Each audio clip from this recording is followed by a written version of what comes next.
رحیم یار خان سے رپورٹ کر رہے ہیں یونس آوان۔ وزیر اعلیٰ پنجاب مریم نواز شریف کے ایک انقلابی اقدام پر ڈی پی او رحیم یار خان عرفان سمو ڈپٹی کمشنر ظہیر احمد کی سربراہی میں ٹاؤن ہال میں کھلی کچہری کا اہتمام کیا گیا، جس میں منقولہ جائیداد، زمین، مکان وغیرہ قانونی مالکان کے حقوق کے تحفظ کے لیے آرڈیننس 2025 کے تحت فوری ایکشن لیتے ہوئے ڈپٹی کمشنر اور ڈی پی او کے نے قابضین کے خلاف سخت احکامات جاری کیے اور متاثرہ سائلین کو ان کی جائیدادیں واپس کروائیں۔ Pakistan federal union of journalist workers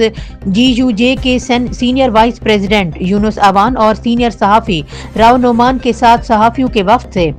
گفتگو کرتے ہوئے ڈی پی او عرفان سمو نے کہا ہے کہ متاثرہ مالکان کو قانونی چارہ جوئی اور فوری انصاف مہیا کرنے کا ایک مؤثر راستہ فراہم کیا گیا ہے۔